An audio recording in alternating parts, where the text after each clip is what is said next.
It is a huge, huge, unbelievable honor to be talking to orthodontist William M. Hang, who goes by Bill. And I mean, what an amazing career. After completing his orthodontic training at the University of Minnesota, Dr. Hang joined the faculty there to teach orthodontics. He later established an orthodontic practice in rural Vermont. After practicing traditional orthodontics for 7 years, he saw serious limitations in aesthetics and function with the traditional approach to orthodontics. In 1981, Dr. Hang embarked on a continuing education odyssey, which so far has taken him to 50 states and over 30 foreign countries in a quest for a better way to do orthodontics. In the process, he moved to Southern California and developed a truly unique orthodontic practice with strong emphasis on facial aesthetics achieved with innovative early treatment and adult treatment. Approximately 15 years ago, he became aware of the significant positive effect some of his treatments were having on the airway. This opened up a whole new aspect of orthodontics, maximizing the airway for all orthodontic patients and specifically treating patients with SDB, sleep disorder breathing, or OSA, obstructive sleep apnea. Dr. Hang recently trademarked the term extraction retraction regret syndrome, or ERRS, which describes a symptom pattern common to many dental patients in virtually all dental practices. In his treatment of ERRS, and specifically reopening extraction spaces, that has brought patients from more than 20 states and several foreign countries to his practice, he is lecturing internationally about the new era of non-retractive orthodontics, which represents a 180-degree paradigm shift for the orthodontic profession. Wow, you are an innovator. Also, on your website, facefocus.com, www.facefocus.com, you have a lot of amazing videos.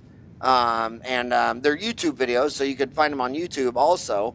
I was wondering if you would want to introduce any of those videos, and before we talk, we could show some of those videos for our homies today. Okay, well, I'm happy to. The one video that people talk to me about the most is one that I use to finish my lectures with. And people call it the Star Wars video because of the way it's put together.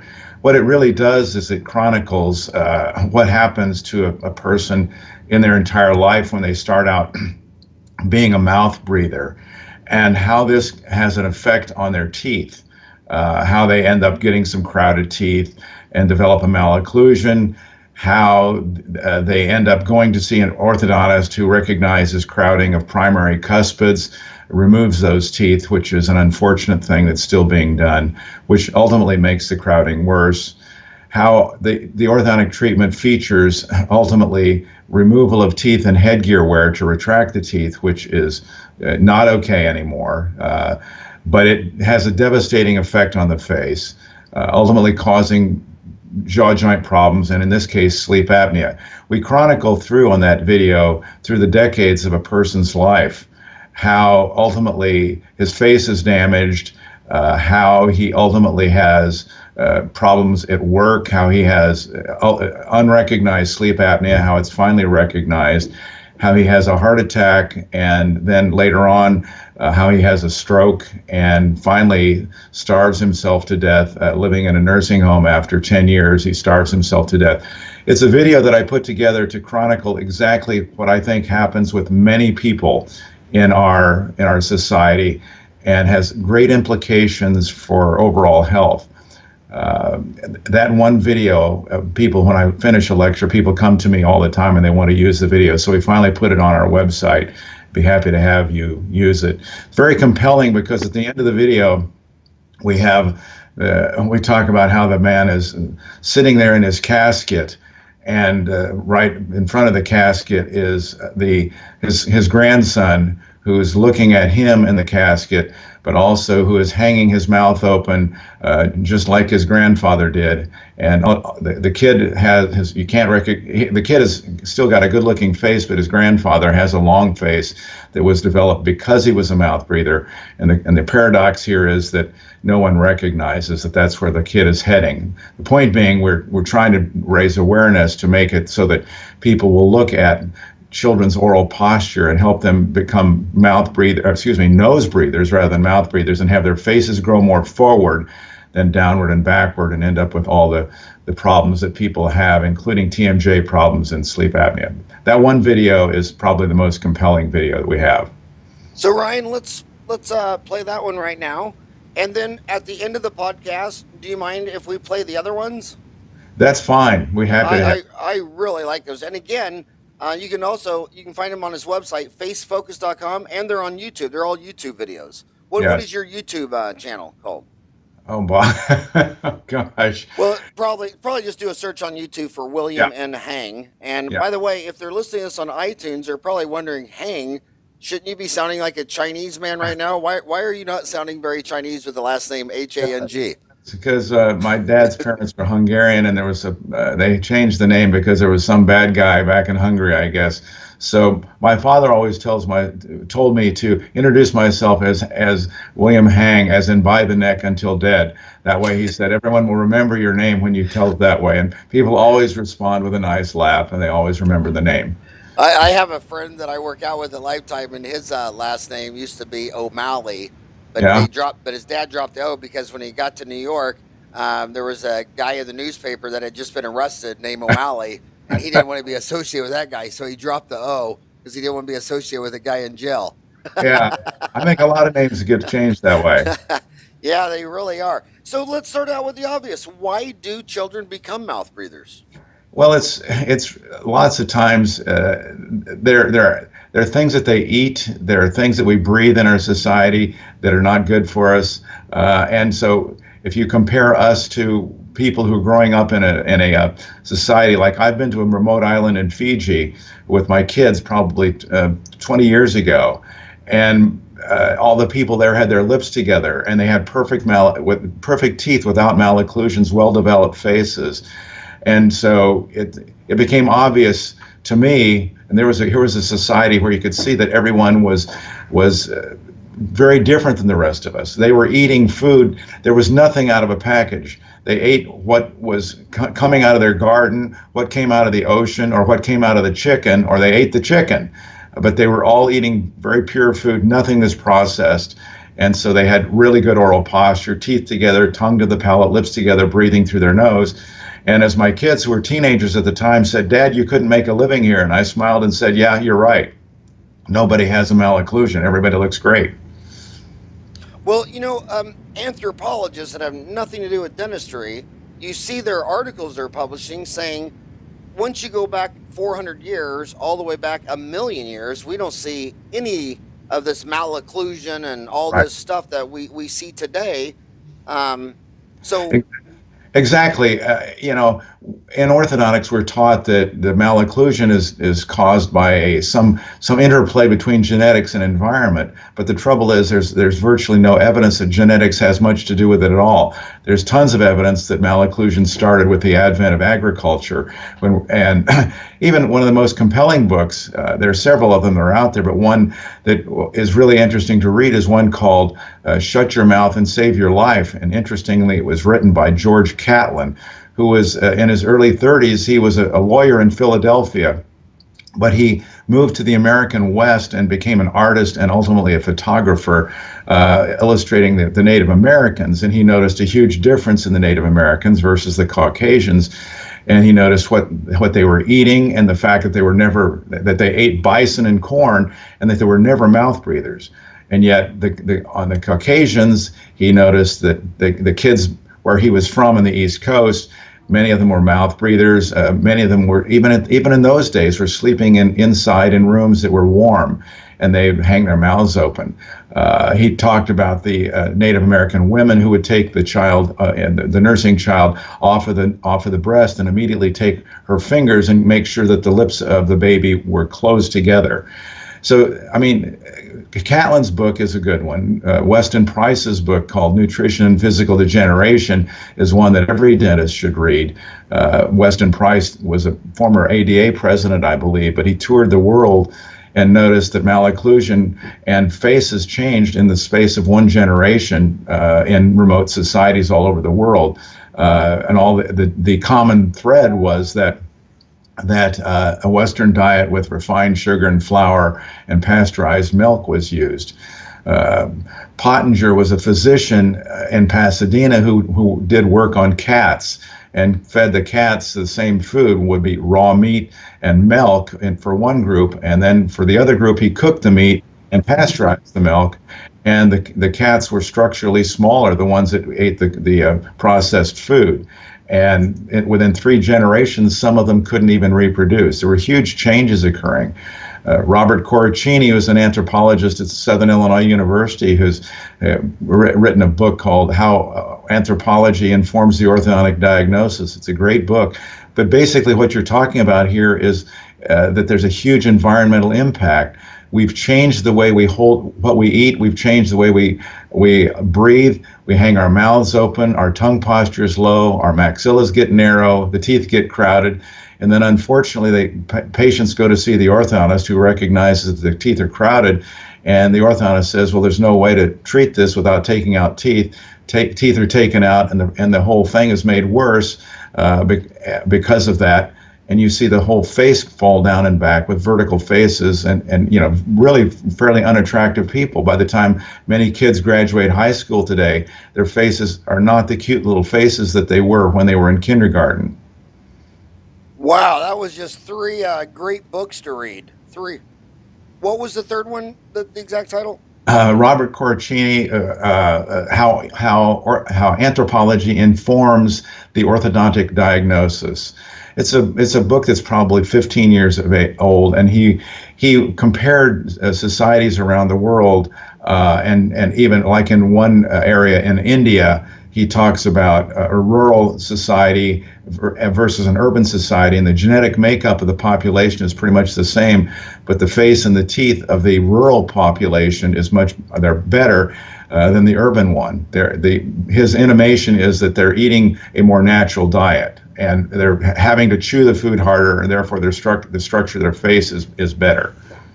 So what advice should all the dentists listening to you today be telling a pregnant patient who comes in and she's 5-6 months pregnant, and what advice could you be telling? Because I see things like take nursing. I mean, Right. we have a society where if you you go to a movie, you can walk around with a gun, but if you whip out your mammary gland and start nursing a child, people literally freak out.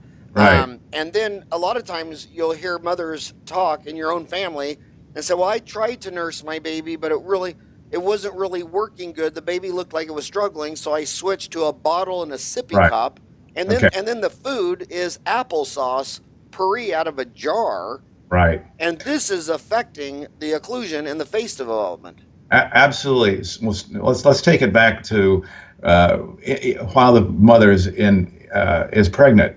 She should be eating a healthy diet, not smoking and not drinking. Those are obvious things that she should be doing.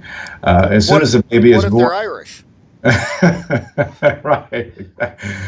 As soon as the baby is born, one of the very first things that needs to be looked at is whether the child is tongue-tied. You just related, the baby can't nurse. Well, in Brazil, a year ago, in January 1st, a law became effective that every newborn be examined for tongue tie.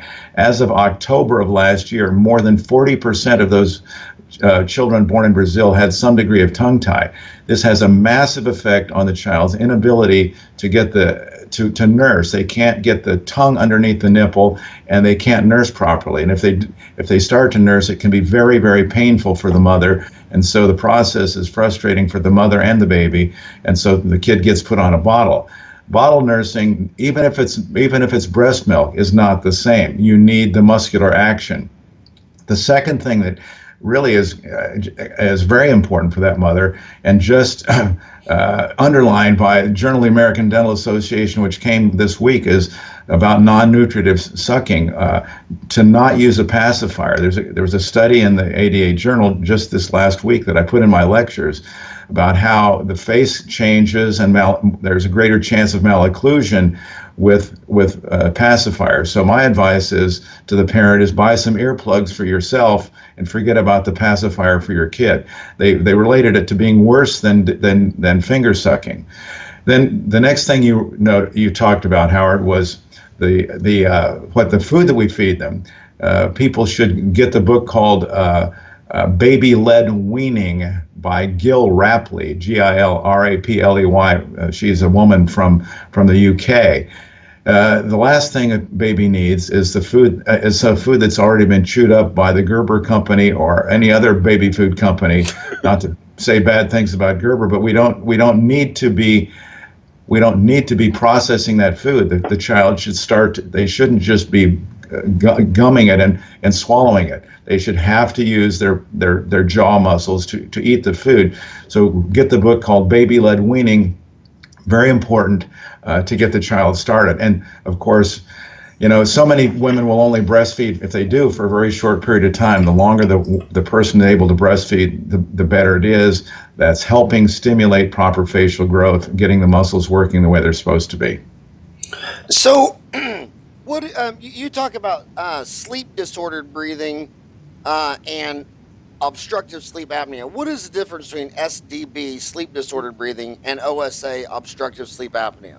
Sleep disordered breathing is really more of an umbrella of a lot of different problems. Obstructive sleep apnea would be one of them. Obstructive sleep apnea is when you stop breathing for a child. If they even stop for one time a night for more than 10 seconds, that's considered sleep apnea for a child.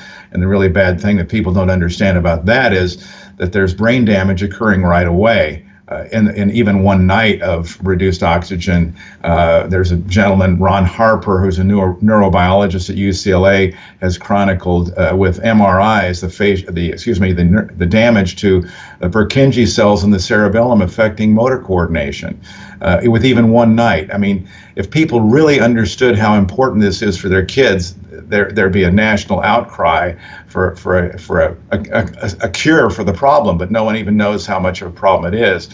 You're getting kids who have sleep disordered breathing who by the time they arrive at first grade cannot even read, and they never will be able to do well in school because they've had brain damage.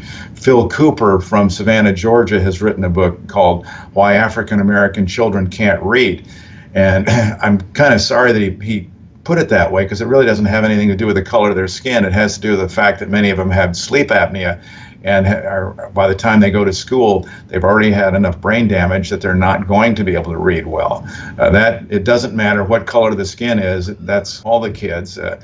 So it's very important. Sleep apnea, of course, is a huge issue for our society. As John Remmers, a Harvard-trained physician, says, who's one of the best-known names in sleep, he says it'll be the most common chronic disease in all industrialized countries. And he directly relates it to the fact that our faces are not growing forward properly, which then orthodontics basically is retarding forward growth of the lower face, and we need to be encouraging forward growth rather than retarding it.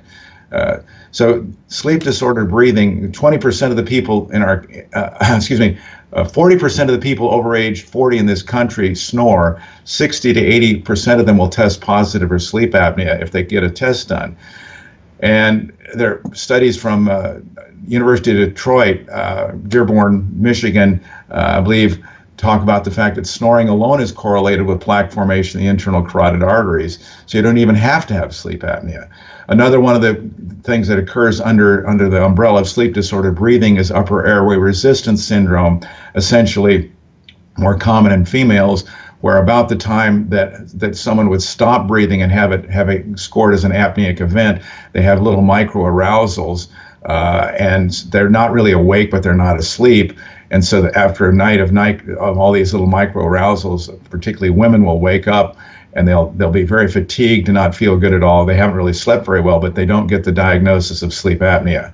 So it's a very complex thing, and I really urge all dentists to become involved with it, because first of all, they have people in their family that are affected, and secondly, their practice is literally loaded with people who have sleep disordered breathing, and that should be in the arena of dentistry. One of the title slides of my lectures is that dentistry is rightfully at the center of healthcare, and should be, because we are determining by what we do or what we don't do how the lower face is going to develop. If we can get the lower face to develop forward, that means the soft palate comes forward. That means the tongue comes forward. That means the airway is open. That means we're healthy. That means we're nasal breathers. But if we do the exact opposite, our faces are down and back, then we're making it worse. And then you compound that with what happens with orthodontics, taking out 4 teeth or even 2 teeth in the upper. Either one we shouldn't be doing.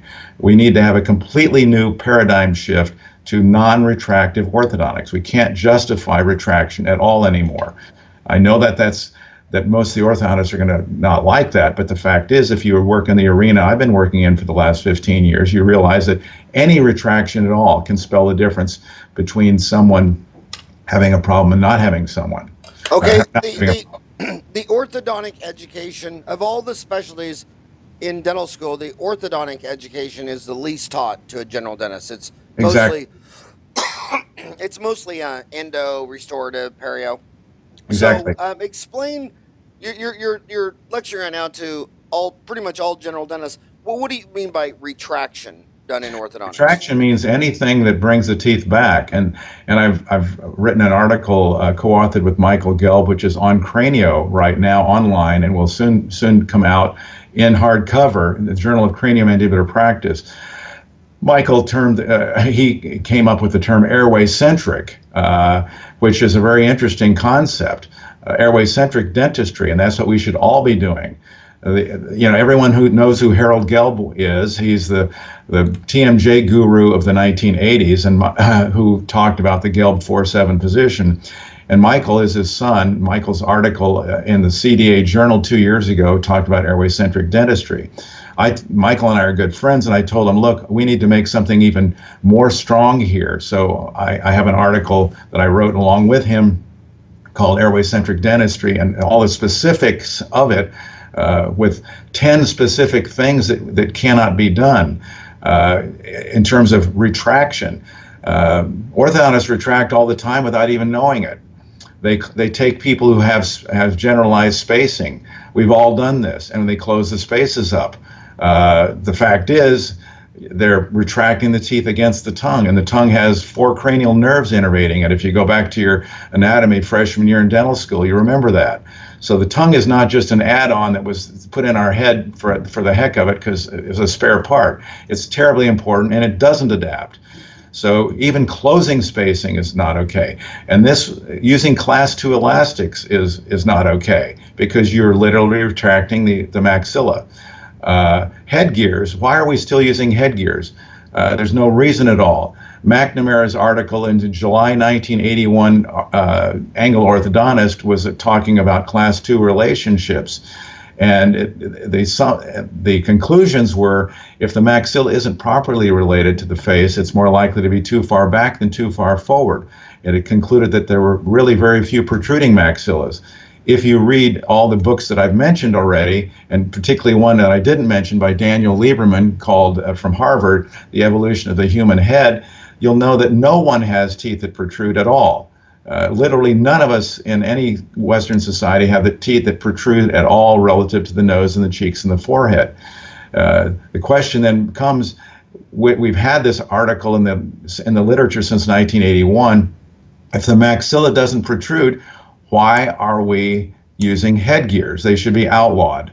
They should never be used because no one needs to have the forward development of the face retarded. As a matter of fact, I know a gentleman in British Columbia who has brought suit against his orthodontist for having him wear a headgear, and he feels it caused him to have sleep apnea. I heard him speak at a meeting just about a month ago in Vancouver, and he has a very compelling story to tell. So retraction is very common. The extraction of teeth is still being used. And I mean, I used to take out teeth by the truckload back in the late 70s, but I quit taking out teeth in the very early 1980s and haven't removed teeth for more than 35 years.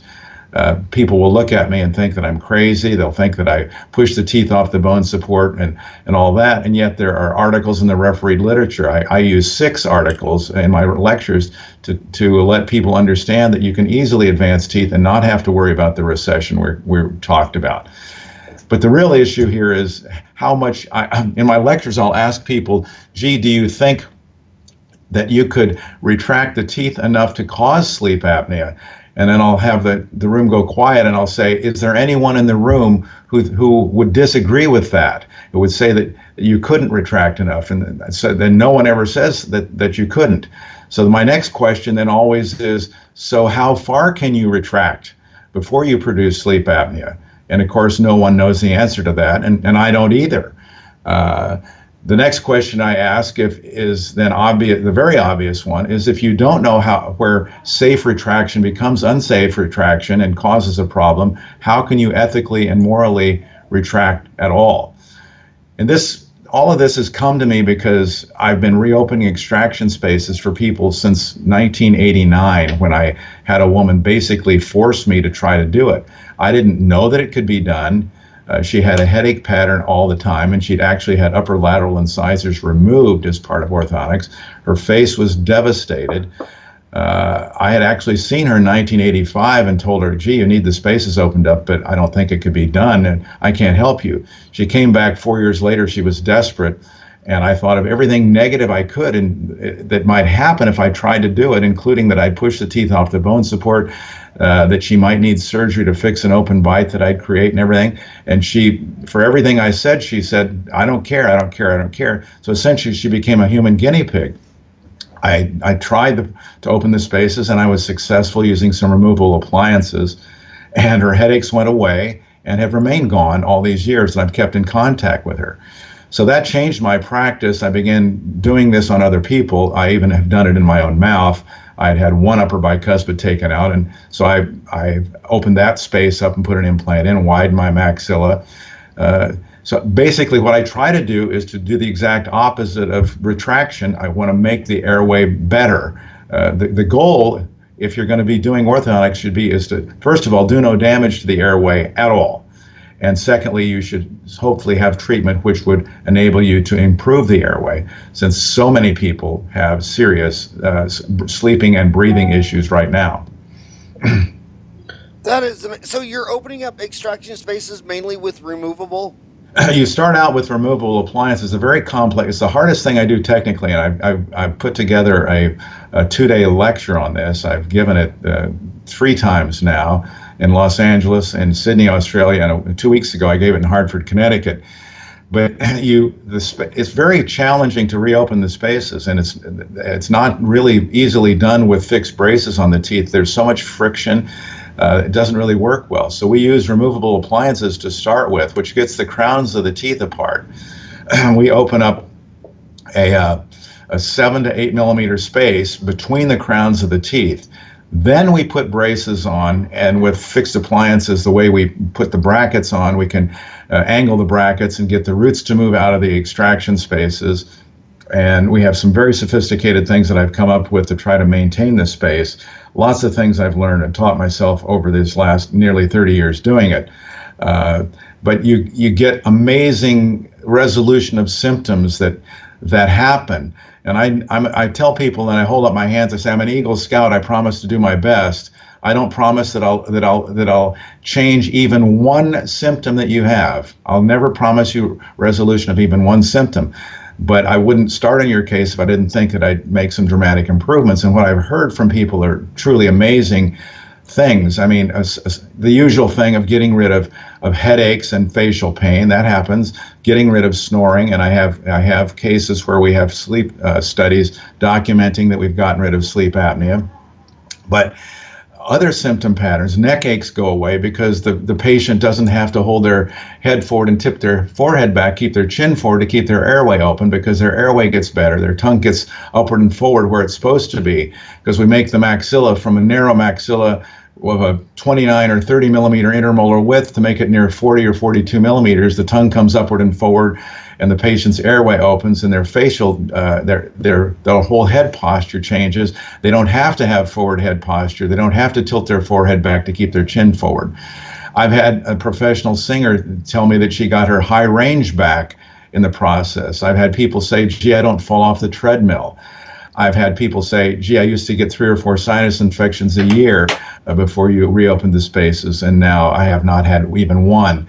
I've had people say that I've had numbness in my hands and feet go away. Crazy symptoms that you wouldn't think are related. I had one gentleman tell me my thoracic outlet syndrome went away, and I said, what's thoracic outlet syndrome? I didn't even know what it was. But I figure that has to do with change in the head posture, change in the neck posture, and where the nerves exit the spinal column was somehow affected. Uh, I never discount what people tell me because it's amazing. I had a woman who was coming to me from Milwaukee, and she liked to, she's liked to sit out in the sun. And she said, after I had my teeth taken out and retracted back, I couldn't sit in the sun. My skin felt rubbery, and my eyes would get dry. And now that you've reopened my spaces, that doesn't happen anymore. And she starts to cry about it in the process.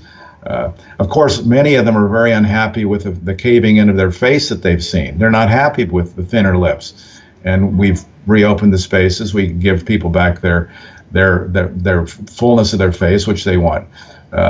Even African American patients, I have a number of them who had teeth taken out, and people would say, well, their faces are full. Well, their faces are full only because their noses are slightly shorter, and they don't like it, and they can't breathe. And so, as a matter of fact, I have someone flying in today from Columbus, Ohio, that is that kind of a person. I'm going to be reopening spaces, and he's on this guy's in his late 20s, and he's on Social Security. He feels he can't even work because he can't sleep, all because, and he attributes it to the lack of tongue space, and he's going to have me reopen his spaces for him. When you say that you tell the patient you never promised them anything, Right. I think it'd sound better if you said, I beg your pardon, I never promised you a rose garden. You remember that song, that big hit song? Yes, I do. You know, I remember one of the craziest things I ever heard in dental school was one of the few orthodontic lectures we had. The orthodontist said, well, on African Americans, you have to pull their 4 bicuspids because Exactly. 95% are bimaxillary protrusive. Exactly. And I said, well, if 95% of anybody is anything, isn't that normal? Exactly. It's a stupid diagnosis, and when you really understand this, they're using a Caucasian norm that was brought into the orthodontic profession in the 1940s. You draw a line from the nose to the chin, and the lips are ahead of that. Well, if you have a shorter nose, of course the lips are going to be more forward. But the worst problem is that they completely ignore the position of the chin. The farther back the chin is, the more prominent the lips are. So when you're dealing with people who have a chin that's back, everyone's going to have lips that look forward. It's when you really understand how some of the orthodontic norms came into being. For instance, the lower teeth upright over basal bone came from Charles Tweed, who retreated a bunch of his cases back in the 1940s. And he came up with this diagnostic triangle. There was no science whatsoever. He took out 4 teeth from a bunch of these patients and saw the teeth more upright over basal bone. And so you get 90 degrees to the lower mandibular plane, which is ridiculous. I would tell you that if we were going to look at populations to emulate, we ought to get a head x-ray machine right there at the finish line of the Boston Marathon. And I'm a marathoner. I've run the Boston Marathon 8 times. I'm going to run it again in April. I'd like to be there at the finish line when the winners come across with my head x-ray machine. We're going to take every one of the winners. We're going to put them in the head x-ray machine. We're going to take a head x-ray on them. And we're going to look at 2 things. We're going to look at the airway, and I know that they're all going to have massively bigger airways than I do. And number 2, their lower incisors are going to be angled way forward from the so-called 90 degrees to the mandibular plane. And here those teeth are. They've never had the benefit of having 4 bicuspids taken out and being pulled back. If we'd done that for them, I would maintain there's no way they're going to win the Boston Marathon because they can't breathe. But aside from the sarcasm of that, looking at the teeth in those faces are in perfect balance and in harmony with the forces acting on them, meaning the tongue and the lips and the cheeks. They have what we call proper rest oral posture. Their faces have grown forward. Their soft palates are forward. Their tongues are forward. And aside from the fast twitch, slow twitch, muscle fiber issues and all of that, those people are healthier than we are, which is why they're winning the race. We should emulate them. We should not be eating the Twinkies and other stuff that we're eating and all the other processed foods that we're eating, and we would end up looking better if we were to do that. Well, oxygen is everything. I mean, that's what Lance Armstrong was trying to do. Exactly. I have a lot of professional athletes as patients. At nighttime, they sleep in oxygen tents. Yeah. They like to leave Phoenix and drive up to Flagstaff and work out at 8 to 12,000 feet. I mean, everything they try to do is to increase their oxygen Exactly. advantage. Exactly. There's a real, that brings up another subject. Another great book to read is called The Oxygen Advantage by Patrick Right. McKeon. Patrick's a great guy from Galway, Ireland. He happens to be my patient, but he has a deviated septum. I have his X-ray on my machine, and yet, you know, you say a deviated septum makes it harder to breathe through your nose. Yeah, absolutely. But he's learned to keep his lips together. And when he was in college, he had horrible asthma. And he went to Russia, met Konstantin Buteyko, learned how to breathe properly, and he's completely gotten rid of his asthma, and now he teaches people to breathe. This whole aspect, proper breathing, should be part and parcel of what orthodontists do. That should be job number one, is to make every patient, every kid who walks through that door should become a nasal breather. If they do that and have their tongue to the palate, pretty much we eliminate the need for orthodontics. And, you know, when I started into dentistry back in the 1960s, it was all about preventive dentistry. You're trying to prevent the problem that you're treating. Well, you know, they had the American Academy of Preventive Dentistry, which went away. And really, that should be the ultimate goal. We should be trying to eliminate the need for the services we provide.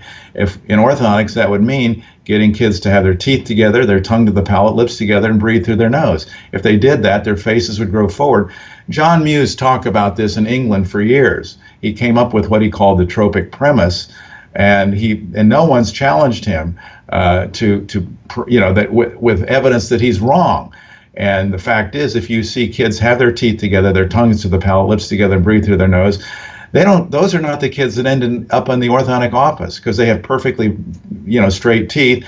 They're perfectly healthy, and they never have malocclusions. They're in a very small minority in industrialized societies, however. So when you got out of orthodontic school at the University of Minnesota in 1974, what percent of the orthodontic cases in America do you think were done with 4 bicuspid extraction versus now, 42 years later in 2016? In the day when I graduated, I can tell you right now that more than half of the cases I was treating, for sure, were extraction cases. And I mean, I was taught that, simply you had to take the teeth out, or you push the teeth off the bone support. As a matter of fact, I thought of treating my own wife, who had moderate crowding and a deep bite, and yet I couldn't do it because I knew I'd wreck her profile. And it took me 11 years to finally get over that. And ultimately, I ended up treating her without removing any teeth. But it was a big change for me to do that, because I'd been taught so strongly that you had to take out teeth. And I mean, there's been some change in that over the years, but I'm sure the percentage isn't that high as it was. But I still see, I get patients in my office all the time for second opinions. I call it the soccer mom referral. The mother's along the side of the soccer field saying, "Oh, gee, my kid's got to go have 4 teeth taken out." And the other mother says, "No, don't do that. Go see Dr. Hang. He doesn't take out teeth." I see lots of people that way. The percentages are still incredibly high. They shouldn't. I mean, how is it okay to take out 4 body parts that are not something wrong with them? There's never been a study in the history of the profession to show that extraction retraction is safe and effective. If I came up with a new drug that's going to try to treat anything, I'd have to get it past the Food and Drug Administration, basically prove that my drug is both safe and effective. Well, believe me, I am unaware of any study showing that extraction retraction is safe and effective.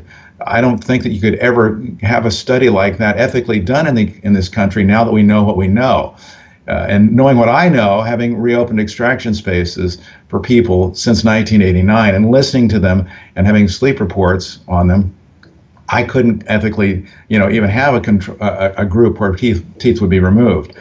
We're now using heart rate variability monitoring on our patients, where we're reopening the extraction spaces. This is a metric that is used in the medical profession about basically the balance between the parasympathetic and the sympathetic nervous system. And we're just getting into this, but we're going to be documenting the changes in heart rate variability that occur in our patients when we get the spaces reopened. We're doing the same thing for our surgery patients who are having double jaw surgery to advance the jaws to get rid of their sleep apnea, because so many of them, they're never going to wear the CPAP long term. And even if they do wear the CPAP, now we have evidence in the refereed literature that says it does not decrease the chance of heart attack or stroke. And that's been the comforting thing for people. Oh, you got sleep apnea? Well, here's this CPAP machine. Well, that's nice. You may feel better, and that's what the literature says, you'll feel better, but there is no evidence now that you're decreasing the chance of heart attack or stroke. And when you realize the numbers are out there, it's a chilling thing to think about it for the healthcare of people in our country.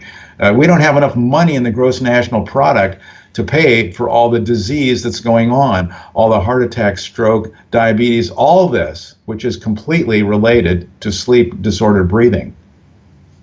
So, you sound very German, because the German oral surgeons have been watching their olden day wisdom tooth removal rates, and currently in the United States, and saying there's just no evidence to be doing this 80% of the time. And the oral surgeons in Germany have drastically reduced their percentage of third molar wisdom teeth, where the United States, it's everybody goes in, everybody takes them out. And the Germans are saying, where's the science for this? Exactly. Well, when you really look at what we do in dentistry, there's very little science behind it. And the ADA several years ago, and I took a bunch of these articles out of the ADA and used them, Journal of the American Dental Association, and used them in my lectures. Most of what we do in dentistry is anecdotal. It is not scientifically proven. If you look at the long-term studies in orthodontics, the self-chosen holy grail of orthodontic success is whether your lower front teeth stay straight. The studies at the University of Washington show that Bob Little studies, I think, 20 years post-treatment, you have a 10% success rate. 10% have quote acceptable alignment. Well, that's ridiculous. Who would want to tout that as my success rate? My point is, why are we even talking about the lower incisors as being the holy grail of what we're doing? Let's talk about making the face balanced. Let's talk about getting the face to grow forward. And let's one-up the Germans. Let's get our faces to grow forward, and let's not have the train wreck at the back, which is the third molars that don't have room because our entire face has fallen back. If our maxillas were forward and our mandibles were forward, we'd have room for 32 teeth in our head. And that's another thing I would do, is I'm examining the winners of the Boston Marathon and every other marathon. Those people have huge arches, and most of them have 32 teeth in their head, I'm almost certain. Whereas the rest of us, everything's back, and we're doing this craziness of whether we take the third molars out. But we're suffering as a society because our faces are back and our airways are compromised. Dentists and orthodontists and physicians and lawyers are extremely resistant to change, like most humans. Are you getting a lot of pushback from the orthodontic community? Are they listening, or are they fighting? Are they pushing back or listening? There's some interesting things. Most of the people who take courses from me are general dentists. And they're very open. They're looking at the patients in their chair who's 40 years of age, the guy who's had 4 teeth taken out, who has sleep apnea, who's clenching and grinding, and who's destroyed the teeth. They understand, and the teeth are probably more crooked than they were in the beginning, before the teeth were taken out. And so they understand. I get no pushback from them. Most of them take the course because they can't stand the thought of having kids, their own children, have their teeth taken out. They've talked to the orthodontist who tells them that, no, there's no other way. Or if they mention me, they'll say something negative, if they even know who I am. Or they'll go to my website and say something negative about the fact that, he's crazy. This is unproven. And yet the orthodontist is making a living every day doing something that's unproven. Show me in the literature one article that says there's a long-term benefit to orthodontics. And here I am, an orthodontist. I'd love to think there was a long-term benefit. But all the things that we were taught, there's really no evidence for them. Even one of the classic ones is quotes I have is a quote from two former orthodontic department heads that talk about essentially all the fine things that they're teaching you to do in terms of making the teeth fit. They don't come out specifically and say this, but I can tell you has to do with cuspid guidance and sizal guidance and all of that other stuff. There's no evidence to support that it has any long-term benefit, but it's basically done so that we can test people and show how good they are at doing this. The fact of the matter is there's no science behind it. So if we really say we're all evidence-based, it's a joke. I love it when someone says all I do is evidence-based. Everything I do in my practice is evidence-based, and my response would be, oh, I didn't know you had retired. So where would my homies find information on your lectures to general dentists about this? I have my website at www.facefocus.com, but I also have another website called Airwakening. I trademarked the term Airwakening, airway-kening. It's something that came to me. I'm trying to basically awaken the profession to the importance of airway. Airway is everything. And the point here is, and the reason that I mentioned Michael Gelb is, everyone who's in the American Academy of Craniofacial Pain and the other pain groups, all those people have over the years kind of realized that treating the TMJ problem really is not the issue. Everyone's kind of finally realized most of these people have airway issues. And unless you fix the airway problem, you're never going to fix the TMJ problem. And so that's airway kind of rules everything. Airway trumps everything. And so that's why I came up with the term Airwakening, and it's all on my website. How do you spell Airwakening? Airway, AIRWAY dash KENING, like awakening, Airwakening. Amazing. And Ryan, you got that? Ryan's texted me. So how many courses do you give a year, or where are these at? So go to airwakening.com. I have a mini residency where I teach how to develop the lower face forward. It's called orthotropics. It's a technique that John Mew developed starting 50 years ago, where it essentially recognizes that every malocclusion, and I mean, I'll even say it this way, especially class 2s have recessed maxillas. So in this we teach how to take the class 2 maxilla and bring it forward, and then bring the mandible forward without a headgear effect. And there are ways to do that. That is, I give it 1 time a year, and there are 4 different sessions. You know what would be the best? It's a 2-day course. It's a 8-day course. It's 4 2-day sessions, starting in September, November, March, and June. You have to come back, and it's in my office because the adjustments and the appliances are very challenging. It's very hard. It's not for the faint at heart. It's for someone who wants to really work hard, motivating kids to wear the appliances and go from being basically nasal breathers to being mouth breathers to being nasal breathers. So that's for kids under age 10. That course is what I give. But I give lectures on reopening extraction spaces, trying to help those with an orthodontic background to do that, because there are people from all over the world who are doing this. I mean, I've got people who fly to me from London and Perth, Australia, and Africa to have me reopen extraction spaces. And they'll email me from somewhere and say, "Gee, do you know someone who's doing this?" I say, "No, I don't, but I'm trying to teach them." So I have a 2-day course on that if people will contact me, I will be happy to, if they'll be willing to set it up. I'll go wherever that is. I don't have to have somebody in my office for them to learn that. So that website is www.airway, AIRWAY -Kening, KENING, from the back of Awakening. Yeah. And by the way, when you're listening to these podcasts, remember, we provide a transcript to every podcast. So if you're driving down the highway, you're commuting to work, you're on your treadmill, hopefully you're not vacuuming.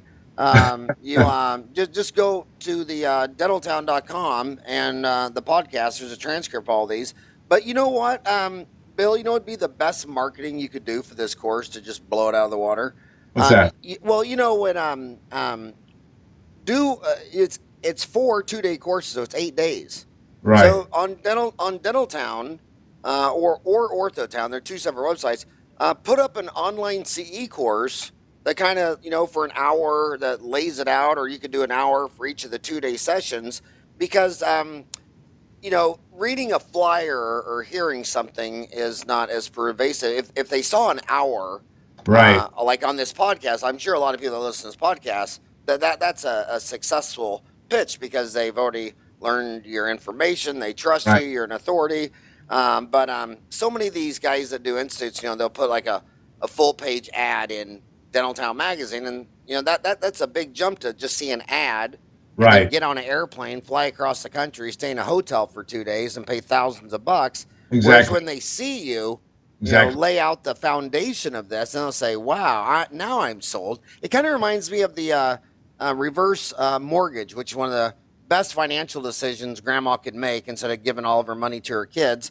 But in a 60-second commercial, how do you explain to grandma a reverse mortgage? So the only thing they try to do on a reverse mortgage is get you to call for the CD. So the Right. 60 seconds or a full page ad is to get you to listen to an hour CD. And then Okay. the hour CD their goal is to get grandma to call the banker to tell her where they live, and they can tell her how much her monthly payment would be. And Right. by the way, my boy's grandmother did that reverse annuity. I'm so proud of that. So everybody talked her into doing that instead of leaving all the money to her kids because she was on a fixed Social Security and Yeah. all, Exactly. and she did it, and she ended up living to 99 years old. Oh. They lost everything on grandma. That was so great because when you do a reverse annuity, I'm surprised they don't start sending you a pack of cigarettes every day and a pint of vodka. And yeah, so they get those actuarial tables, and she doubled it. Oh boy. I mean, she doubled it. I bet they were having rosaries praying to try to get her to pass and go on. But yeah, it was the best financial decision she ever made. But this is just amazing. I want to change subjects completely Okay. because a lot of dentists are listening to this podcast today because they say, "Oh, it's an orthodontist," and I'm thinking about maybe adding Invisalign. They Right. all say when they get out of school, they all say, "Well, we didn't learn anything about ortho. We didn't place one implant." They always regret that their dental school didn't teach them everything they need to know. And I try to tell them that it's because dentistry is a lifelong education. Exactly. The great ones are taking 100 hours of CE every year, their whole lifetime. You're never gonna Exactly. walk out of dental school and say, "I know it all." You're never gonna. After 30 years, Socrates' last words were, "I know nothing." And that was couldn't agree Socrates' more. last words. He finally, I after feel his entire humble. life. Yeah. What's that? I feel very humble after all these years. I'm just I lament that I wish I'd known what I know now 40 years ago. But what I know now is that I still don't know a lot. And I still feel very inadequate in my knowledge because the more doors you open, the more areas you see you need to know more about. It's never ends. I know. The more you know, the more you realize you don't know. And people who are not very smart always know what they know, and they have no thought of what they possibly could not know.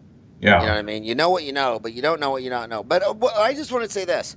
I only got you for 7 more minutes. What would you say to some young kid who says, "Well, I want to do Invisalign because I got $350,000 student loans, and I got patients asking me, 'Do you do Invisalign?'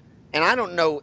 I didn't do anything in dental school. I don't know anything about orthodontics." What advice would you give them on their journey? She's 25 years old. She's driving to work, and she'd like to learn Invisalign. What would you tell her? Well, first of all, I don't even do Invisalign myself. And you'll say, "Oh my gosh." Well, yeah, and I will say I'm one of the few orthodontists with a pulse on planet Earth that doesn't do it. Why don't I do it? Well, because I think it's no different than the whole entire orthodontic paradigm. The orthodontic paradigm needs to change. I mean, if you look at the Invisalign treatment plans that come back, zillions of them will say, "Oh, you have to reproximate the lower incisors to align them." Really? Where's the science behind that?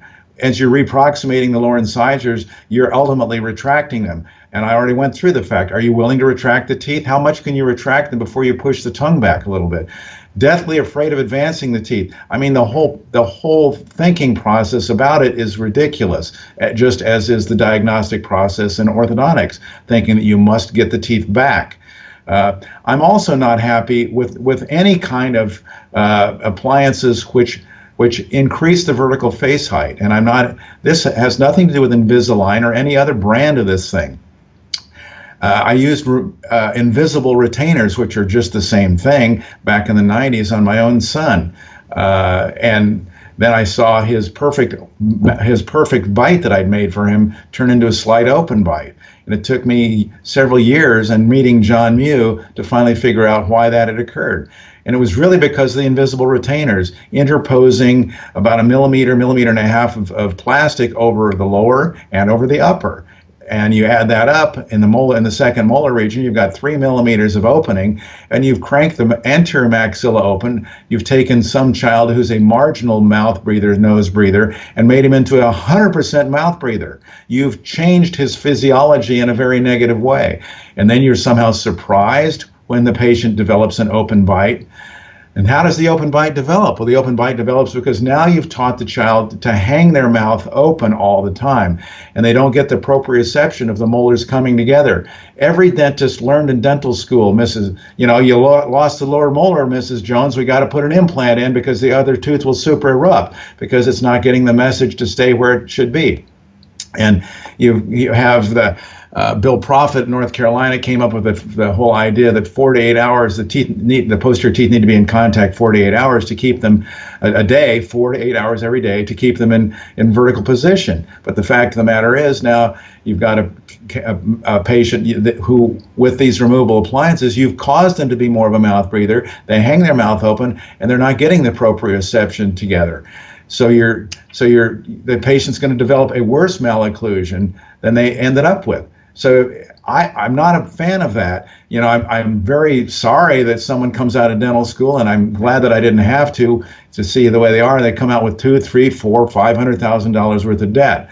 My message to those people is do what you have to do to earn a living, but it's all about the ethics of it. To me, I don't do things just for the money aspect. I'm an Eagle Scout. I promise to do my best, and that's all I ever promise anybody.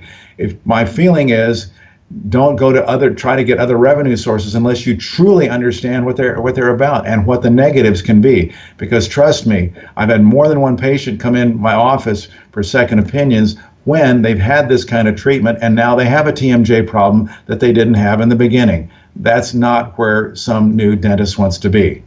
Not a good place to be. And the other answer to that is that, rule number one, it's never what you earn, it's what you spend. Just crank down your lifestyle. Exactly. These kids walk out of school and they say, well, I'm a dentist, I'm a physician, I'm a lawyer. So they go buy a BMW and they buy a house twice as big as their parents and 4 times as big as their grandparents. Exactly. And I'm like, your grandfather was a farmer for 40 years. Why do you deserve a house 4 times bigger than grandpa? And you're 25 years old. Does that make any sense to you? No, I know.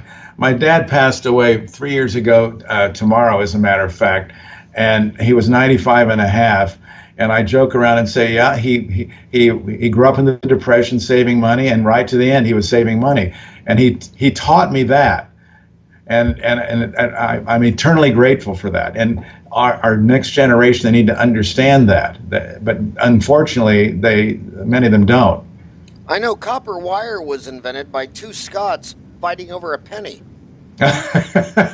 Exactly. And now these kids walk out and buy an $85,000 BMW and they're 25 years old. It's like, are you out of your mind? Hey, I want to go back to old school. I was formally taught. I mean, this is how old orthodontic information has changed. I was formally taught in school that orthodontics was caused by miscegenation. My homies probably never heard this word if they're under 30. It's miscegenation, and that these malocclusions were from the interbreeding of people. That Jay Leno's probably had that big bite because one grandma was a little short Italian and the grandpa was a big tall German guy. So when a big German mated with a little Italian lady, Jay Leno's got this big lower jaw and this little upper grandma jaw. What is your thoughts about miscegenation? And is that really what caused Jay Leno's underbite? No, I don't think so. Jay Leno's underbite was caused because Jay Leno had poor rest oral posture and his maxilla is back massively. and his face grew that way. If his maxilla needs to be forward, we all look at his lower jaw. In reality, if we saw Jay from the side, his mandible is probably not too far forward at all, but his face is definitely long, and his maxilla is non-existent, way back. That's the problem with the whole angle classification. We would say, oh, he's a class 3 patient, and immediately assume that his mandible is too big, when in reality, in most class 3 patients, the mandible is too far back, as is the maxilla. It's not about interbreeding. When I hear that question, I always say, okay, so tell me, what is a mule? A mule is a combination of a horse and a donkey. So if that's the case, wherever there are a lot of mules, I want to be the orthodontist there to straighten all the mules' teeth, because they're all going to have malocclusions. Well, excuse me, in the animal world, malocclusions don't exist. Because if they did exist, the animal couldn't eat well, and you know what? They don't have somebody delivering them the meal every day. So it's on the face of it, it's almost laughable. But yet no one ever tests that. The guy who taught you that learned it from the other guy who taught him that, and no one ever asked the question, well, where did this come from? And that's the problem with us. One quote that I really love is from one of my best the orthodontist I respect the most is Brendan Stack from Virginia. And Brendan was speaking at a Parkinson's resource conference about 5 years ago. And he said to the group, he said, one of the worst things ever foisted on the dental profession is sizal guidance. And I wanted to get up on a table and I wanted to scream and holler and say, rah, rah, rah, boy, I believe you. And yet that was one of the first things we learn about in dental school. And yet there's no evidence to support it. And what we have to do, Howard, is we have to say, wait a minute, I'm a little boy here, and I don't think the emperor is wearing any clothes. We have to question everything. And yet those of us who did well in school, most of us didn't question those things because we knew we had to get the right answer on the test. So I do have proof, though, that from Jay Leno, that if you do have a class 3, you'll become a car collector and a multimillionaire. That and that ain't all bad. And I've seen I'm sitting here above the 101 freeway in California, and I've seen Jay out on the 101 freeway driving cars that are pretty cool. And I've actually seen his car collection, and it is a cool collection. He has it in a big warehouse over by the Burbank airport. So for any of you who can get in to see it, it's worth your time. So go to www.airway-kening from Awakening, airway-kening.com. And Bill, I hope to heck if there's anything I can do to get you to put an online course on Dentaltown, that would be, like say, the dentists need to know this. It'd be the best marketing for your courses. That'd be great. I cannot tell you what an honor it was that you decided to come on today and give us an hour of your precious time to talk to all my homies today. I'm sure they enjoyed it. I thoroughly enjoyed it. It was extremely informative. Thank you. And thank you so much for all that you do. Thank you, Howard.